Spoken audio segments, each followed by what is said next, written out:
안녕하세요. 자동차 산업과 2차 전지를 심도 있게 분석해서 전달해드리는 한중입니다. 자, 오늘 엔캠 함께 해보도록 할 건데, 꾸준히 지금 외국인 수급이 확인이 되고 있습니다. 단기적으로 좀 차익 실현 물량이 나온 상황이지만, 아직까지도 좀 견고한 수급을 보이고 있습니다. 그래서 현재 견고한 메이저 수급과 그리고 외국인 수급을 우리가 좀 체크해 볼 필요가 있겠고요. 오늘 또 6.6% 상승 마감을 했습니다. 아주 좋은 흐름을 좀 보였는데 거래대금이 그렇게 좀 많이 터진 부분은 아니라고 생각을 하고, 특별한 이슈가 있어서 주가 상승이 나왔다라기보다는 상승 추세선 구간에서 이 구간을 좀 딛고 기술적 반등이 나온 모습으로 보이고 있습니다. 결과적으로는 제가 이전에도 말씀을 드렸다시피 이 추세선 자체를 이탈하지 않는 선에서 움직여줄 가능성이 굉장히 높고, 그 자리를 이탈하지 않는다고 한다면은 추가적으로 반등이 나올 가능성이 있다라고 말씀을 드렸었는데, 반등이 현재 나오고 있는 상황이죠. 결국에는 우리가 이 상승 파동 속에서 조정 구간과 그리고 돌파하는 자리들이 어디쯤 나오는지를 우리가 좀 체크를 하면서 대응을 할 필요가 있습니다. 그래서 그 부분은 제가 계속 체크를 해서 여러분들에게 말씀을 드릴 거고요. 물론 여러분들께서도 이제 차트를 보시면서 충분히 판단하실 수 있을 거라고 생각을 합니다. 그래서 제가 거기에 추가적으로 이제 수급적인 부분이라던가 아니면은 제가 좀 생각하는 부분에 있어서 여러분들과 좀 다른 점이 있는지 그런 부분만 좀 체크를 해두시면 좋을 것 같아요. 그래서 오늘도 이제 수급적인 부분과 엔캠 차트적인 부분들 말씀을 드리면서 데일리 업데이트도 진행을 좀 하도록 하겠습니다. 자, 그럼 본격적으로 엔캠 함께 보도록 하겠습니다. 자, 우선 엔캠 보시면은 아시겠지만 중간중간 이제 조정이 있었죠. 하지만 이런 조정들을 보면은 우리가 엘리엇 파동이라고도 하죠. 물론 엘리엇 파동이 모든 주식에 적용이 되는 것은 아닙니다. 그리고 특히나 국내 주식에는 좀 엘리엇 파동을 적용하기가 힘들죠. 차트가 너무 이제 차트적인 부분이라던가 아니면은 뭐 이슈에 좀 민감하게 이제 적용을 한다라던가 그런 부분이 있었기 때문에 엘리엇 파동을 그렇게 적용하기가 쉽지는 않은데, 지금 상승 파동을 좀 그리면서 제가 이전에 그어놨던 추세선을 이탈하지 않는 선에서 주가 상승세가 이어지고 있습니다.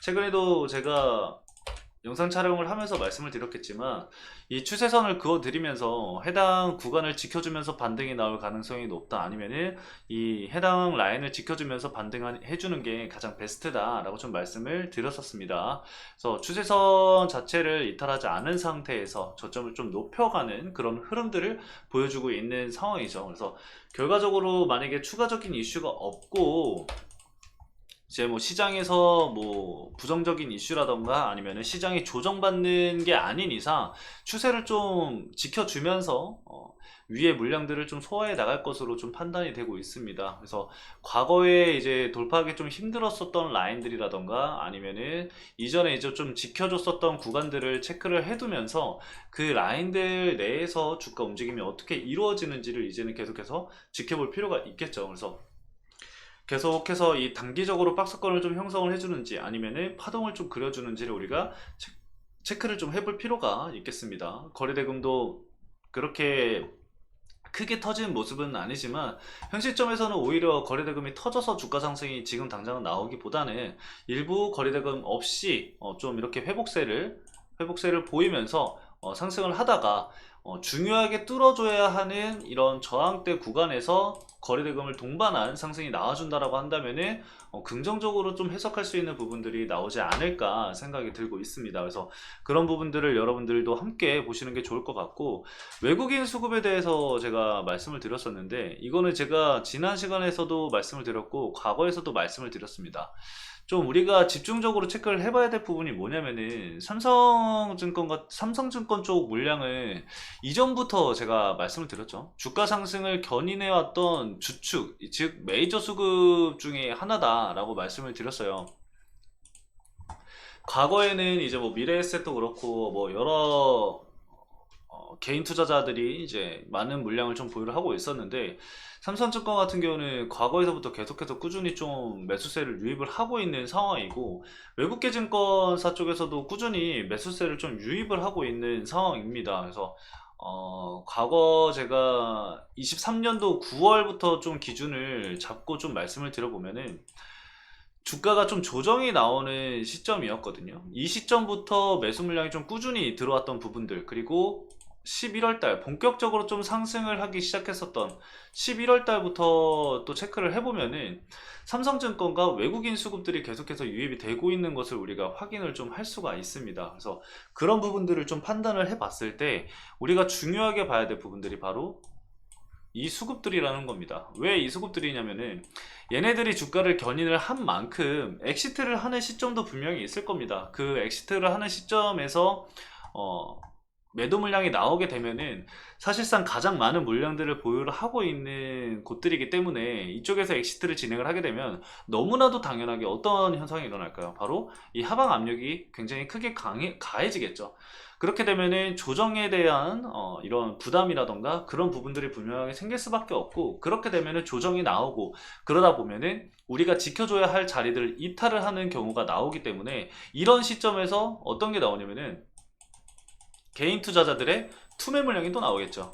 그렇게 되면은 큰 폭으로 또 조정을 받을 수 있다라는 겁니다. 그래서 중요한 게 메이저 수급과 외국인 수급이라는 거예요. 그래서 현재 이 메이저 수급 같은 경우는 삼성증권 쪽을 좀 체크를 해보면서 이 65만 주를 계속 좀 추적을 해볼 필요가 있겠고요.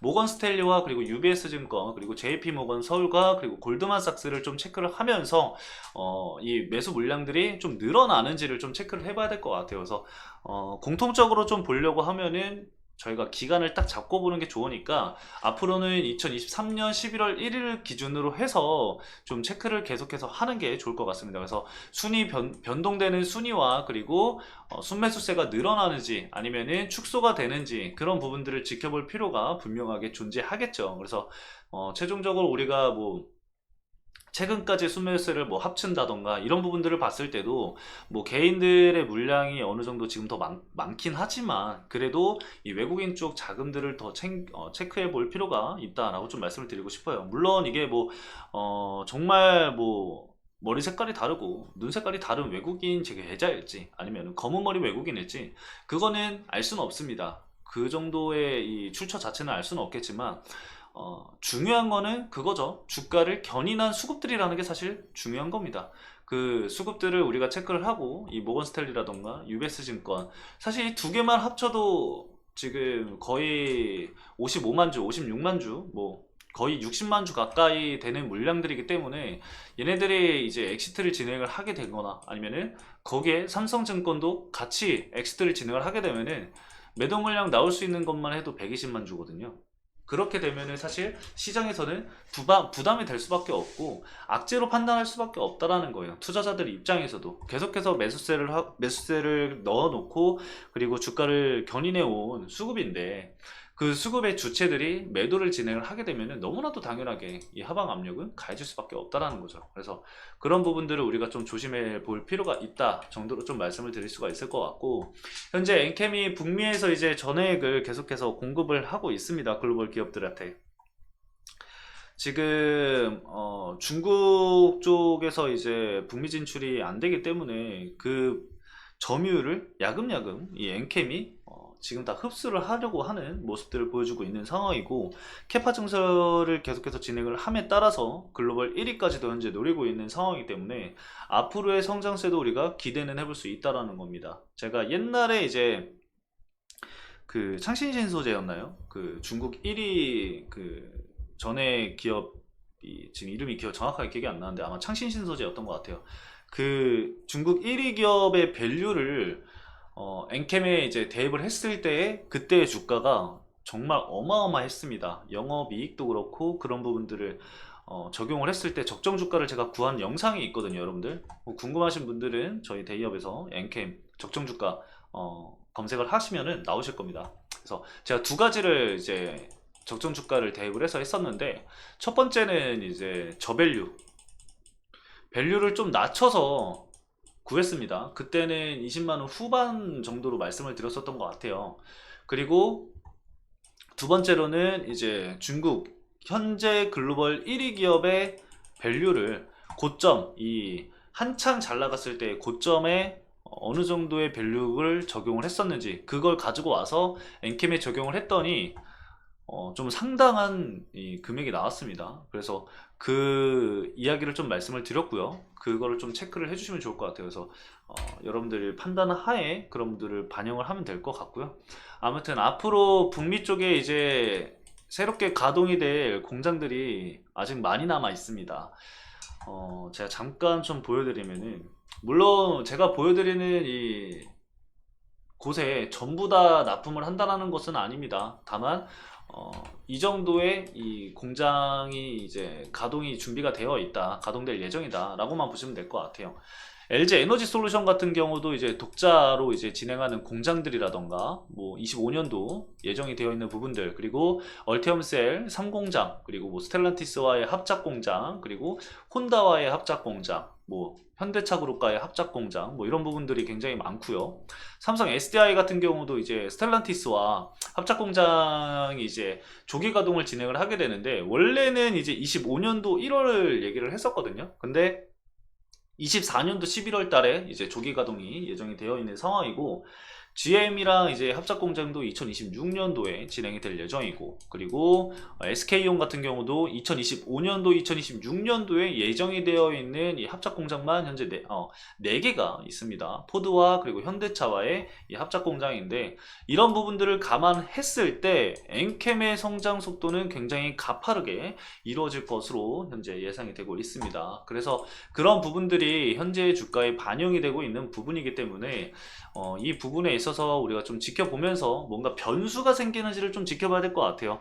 결국에는 엔캠이 성장할 기업이라는 거는 너무나도 다들 잘 알고 있기 때문에, 우리가 봐야 될 거는 이제 엔캠이 어떠한 변수가 나오는지, 그리고 뭐 불확실성 요소가 있는지, 그리고 차트상에 좀 대응해야 될 만한 움직임이 나오는지, 그런 부분들을 좀 참고하면서 메이저 수급이 이탈을 하는지 참고를 하면서 대응 전략을 세분화하면 좋을 것 같습니다. 그래서 오늘 이렇게 간단하게 좀 엔캠 관련해서 말씀을 드려봤고요. 제가 수급적인 부분이라던가 차트 흐름이라던가 이런 거는 매일같이 업데이트를 좀 해드릴 예정이니까요. 여러분들 참고하셔서 영상 시청을 해주시면 좋을 것 같습니다. 자, 오늘도 시청해주신 여러분들 감사합니다.